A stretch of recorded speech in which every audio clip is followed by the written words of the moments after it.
Sagung para tamu kakung saha putri ingkang pinengga ing karayon. Ugi sasmita ingkang kula tampi saking Pangpong Bargen. Lelo matining tata cara wisudan panggih. Ingkang kawangku dening Bapak Tamin Ibu Tuti badhe pun kawiwitan. Pangrengga punapa dene wawaji saking Kadang Krida Darma ugi nyangkep.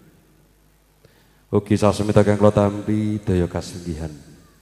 Manjing kawuyan wonten ing rahina punika awit nyuwun larasipun nenem sautawis. Hambu kala kasing setya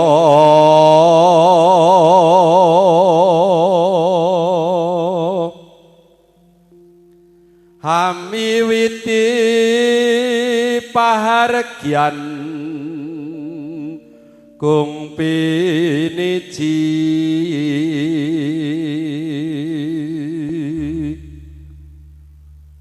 tansah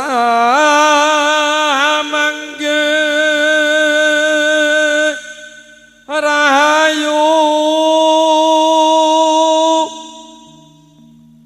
sembada kang jinangka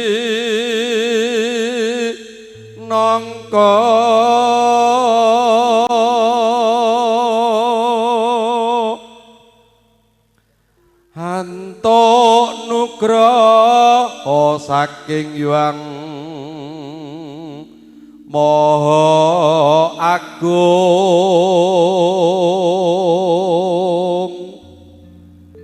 tepi saking sambi kala ngantos pungkasaning gati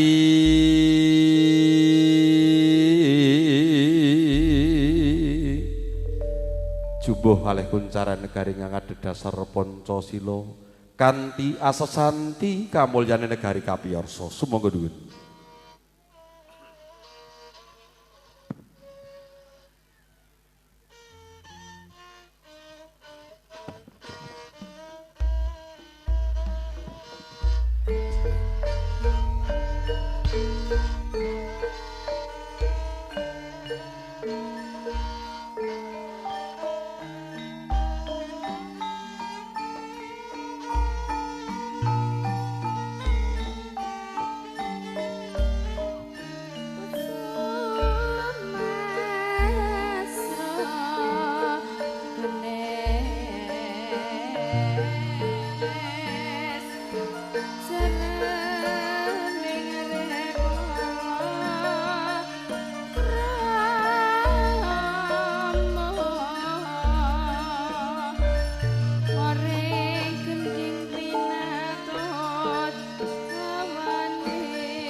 Bismillahirrahmanirrahim.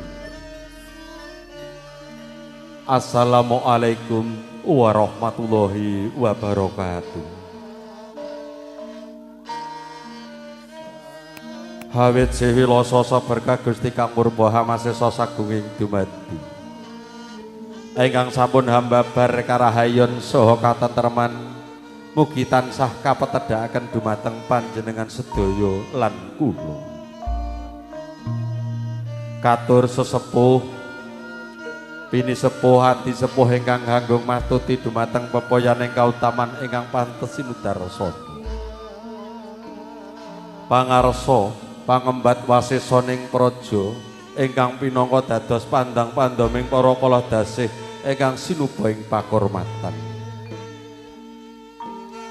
pangarsaning agami ingkang pinangka dados panata panuntun dumateng kiblating manembah ingkang tuhu luring budi. Para tamu kakung saha putri ingkang mangahambek ing reber budi dharma tuhu winantu ing bagya mulya. langkung-langkung keluarga ageng Bapa Tamin sekalian ingkang luhuring budi. Tuwin kadang-kadang wiranom ingkang mapan wonten ing laladan ngledhok ingkang kepareng kula tresnani.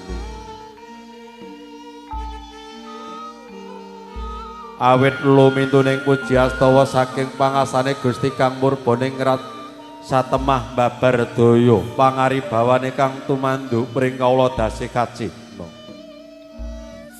Sumangga kula tansah derek saha kula dherekaken ngunjakaken pamuji syukur wonten ngarsa dalem Gusti ingkang Maha Kawasa satemah. Kula saha panjenengan tasih dipun parengaken nyawiji wonten ing wisma paregyan punika kanthi kebak ing kawilujengan. Babaring sedya wiwaraning kandha kula jejering pambiwara badhe hangaturaken urut rencana adicara ingkang badhe pun kinayatan wonten ing rahina punika. Awit dedaupanipun inggih Retnaning Ayu Jois Monika Sari ingkang sampun sura sembodo jinatu krama kalian Bagus Muhammad Said Fahrudin sarjana keperawatan. Putra kinasih saking Bapa Ariyanto Ibu Haryanti ingkang miji saking laladan Klodran RT 3 RW Setunggal Kecamatan Colomadu Kabupaten Karanganyar.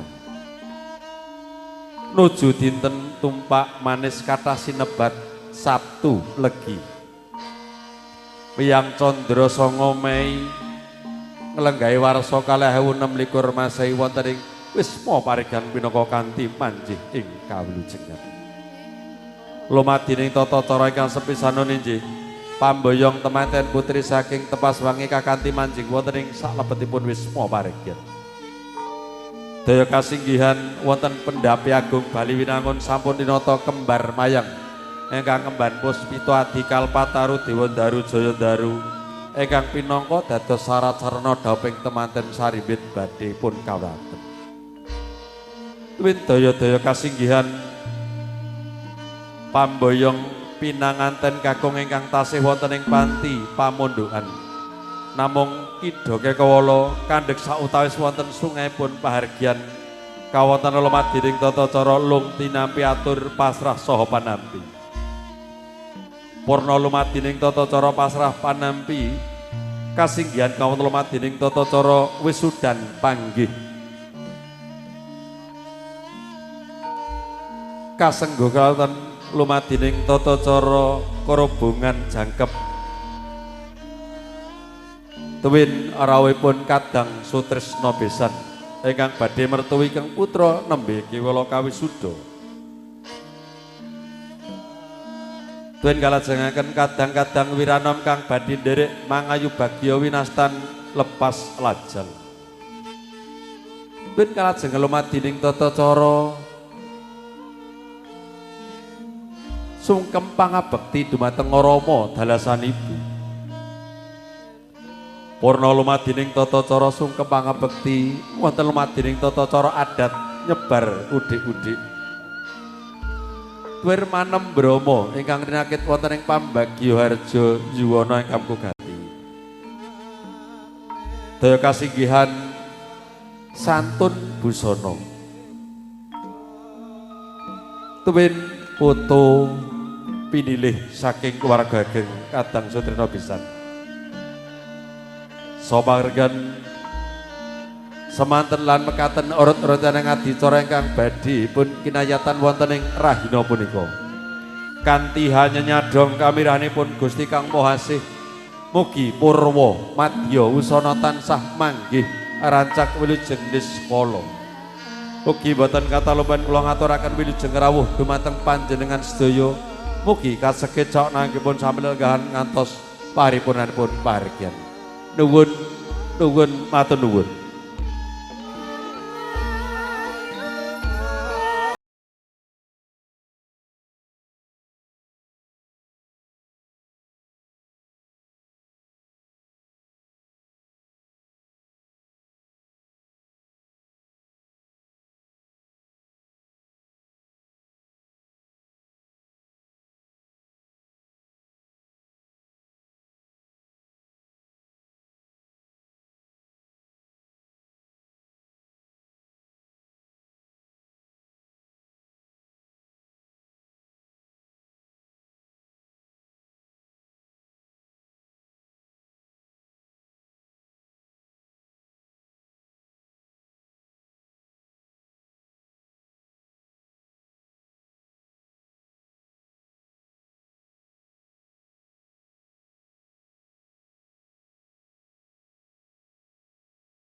tamu kakung saha putri kang winengku ing pakurmatan.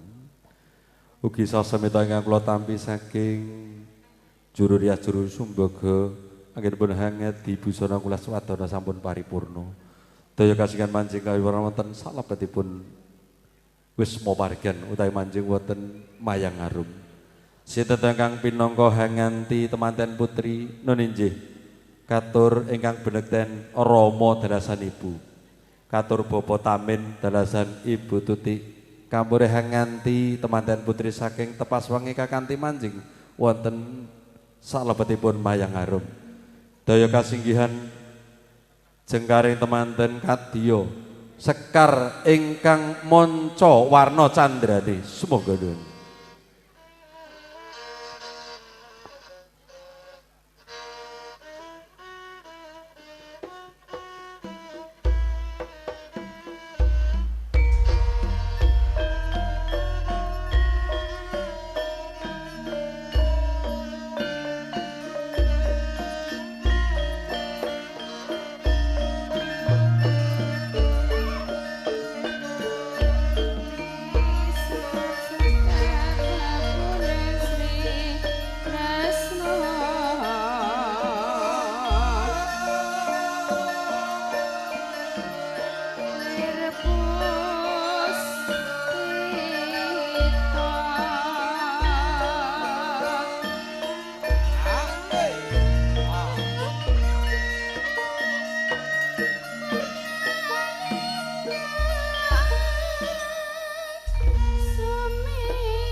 Ana gondarum katuping samirana hangambar-ambar ngebaki jroning sasana pahargyan.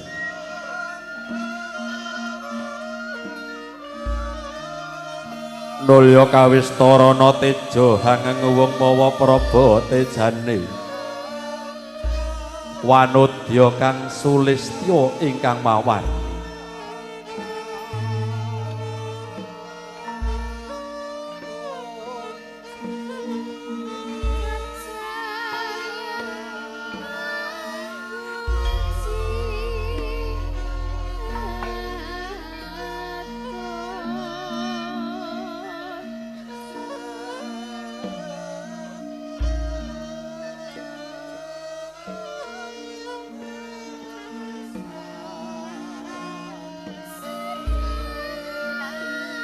Manjing kawuryan saking sitinggil mandhap pepadungan sinten ingkang pinangka dados jejuwitaning pahargyan non inggih retnaning ayu Jois Monika Sari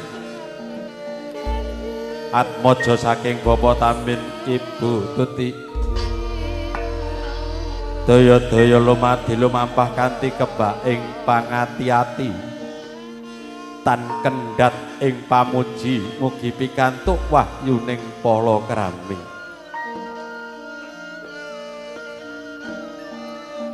Punapa ta agemanipun temanten putri Ngimba Raja Putri. Dasar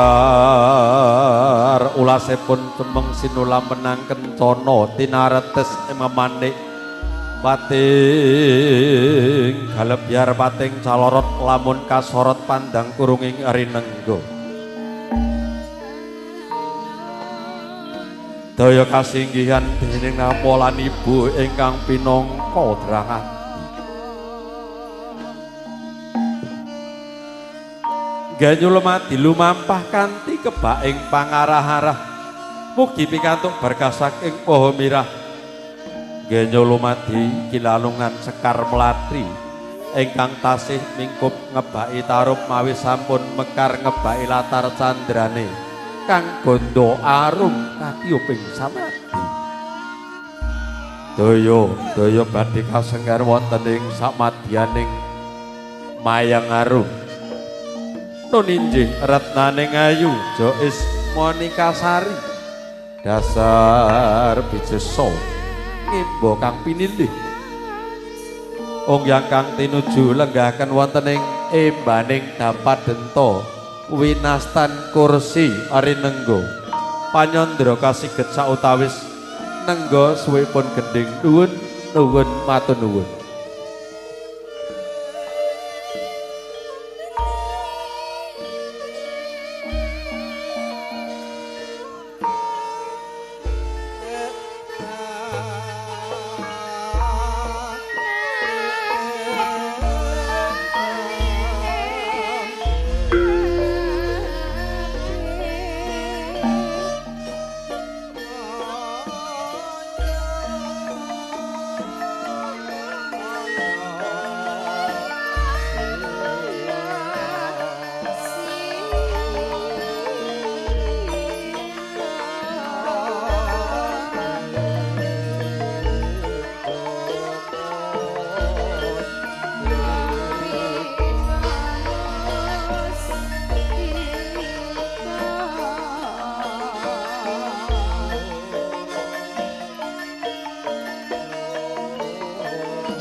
Pure kasembatan pamboyong temanten putri amba bilih sampun uyang kenuju kalenggahan wonten ing embaning dapat denta kadya hangge gono laras winastan lenggah piyambak kadya nenggo muda tumaruna kang pinangka dados gegantalaning nala awit landheping panggraita. Ugi wonten pendhapi agung Bali Wirangun sampun tinata kembar mayang ingkang pinangka pangasta kembar mayang. Nun inggih Raka Mas Guntur dalasan Raka Mas Riki. Daya-daya badhe ngesta kembar mayang. Daya kasinggihan kadya wonten ing salebetipun Bali Winangun sampun tinata kembar mayang kekalihnya sampun kaadaken dening Raka Mas Guntur dalasan Raka Mas Riki. Jengkaring Raka Mas Guntur lasan Mas Riki kadya Ki Demang Sarayuda sumangga.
Daya jengkar saking kaliyanten katur Bapak Yuwaini Ibu Sri Lestari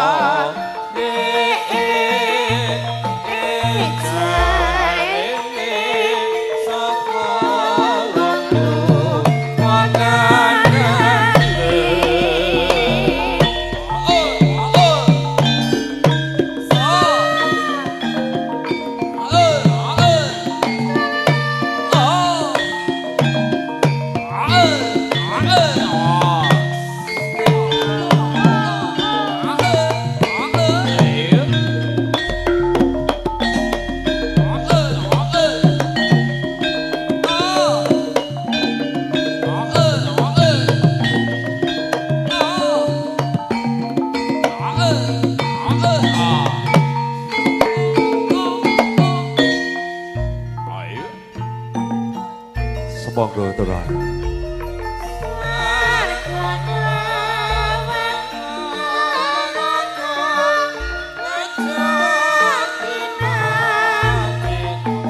Sigra lumadi lumampah panggah ingkang pinangka Buta Minulya puniki saking keluarga Bapak Ariyanto Ibu Haryanti manjing kawuryan sedaya kasinggihan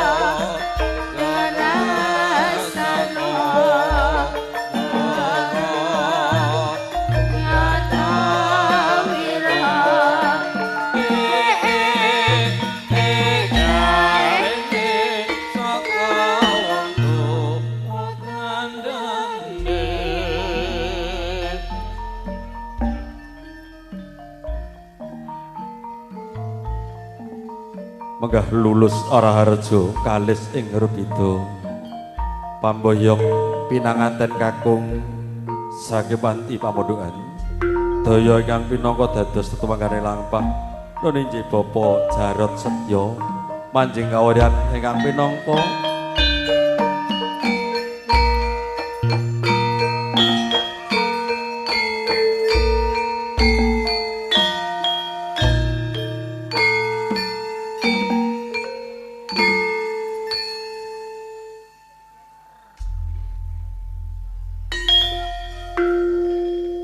tansah lulus Araharjo kalis ing Rubida tansah manggih kayuwaning sedya panjenengan kawula wonten sungepun paringgan daya ingkang pinangka dados tetuwangganing lampah saking keluarga ageng Bapak Ariyanto sekalian ingkang binekten Bapak Jarot Setyo manggih ingkang pinangka dados rambataning ngatur saking keluarga ageng Bapak Tamin Ibu Tuti daya karenggah nuninji Bapak Warto Setyo mengajeng kasumbul dening Bapak Panijo dalasan Bapak Paniti.